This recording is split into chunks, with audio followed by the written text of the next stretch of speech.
I was moments away from holding a massive 1,000-person rally of common sense Nova Scotians to axe the tax. The Prime Minister heard the news. He was huddled up in a ball in the fetal position, sweating bullets as Liberal MPs pounded on his office door asking for some relief. But only some relief came, Mr. Speaker, not for everyone everywhere. Will I need to hold massive axe the tax rallies in every Liberal riding to finally do away with it?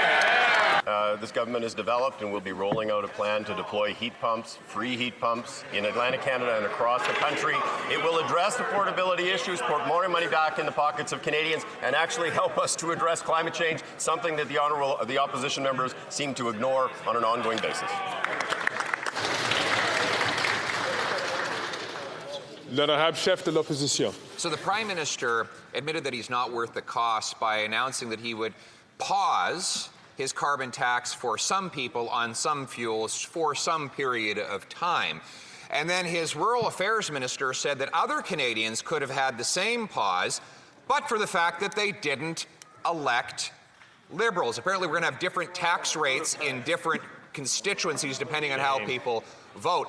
Why is it, Mr. Speaker, that the Liberal MPs in Thunder Bay, North Bay, Sudbury, Sault Ste. Marie, other freezing cold communities are not getting the same break? Is it because their local Liberal MP is utterly useless?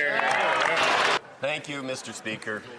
Certainly it is very important that we are addressing both affordability concerns and fighting climate change across this country. The heat pump program, the Honourable Leader of the Opposition, if he'd done his homework, would know applies across the country. It actually will help to ensure that we are reducing the cost of home heating, oil heating in every province and territory while continuing to address climate change in a thoughtful way.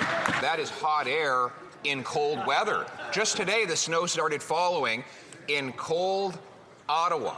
Edmonton's also cold. It has Liberal MPs. Winnipeg, they call it Winterpeg for a reason.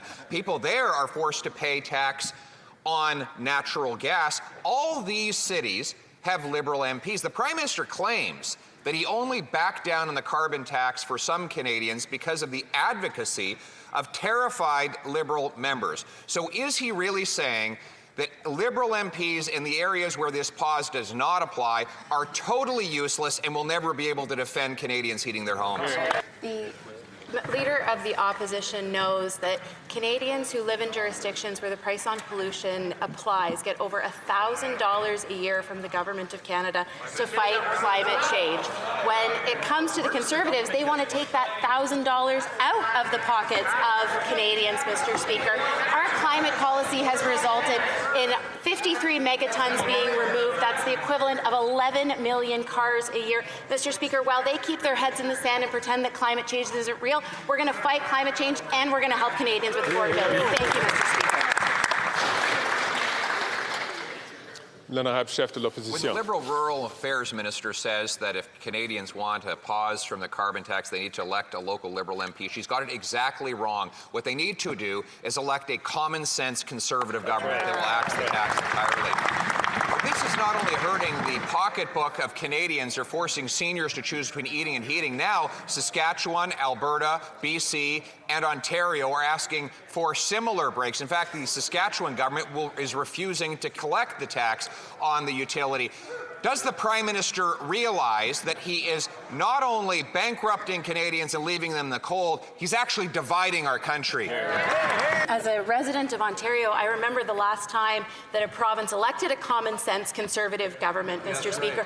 Look what they did to education. Look how they gutted healthcare. Look what happened with Walkerton, Mr. Speaker. We know as Canadians what happens when you elect common-sense Conservatives.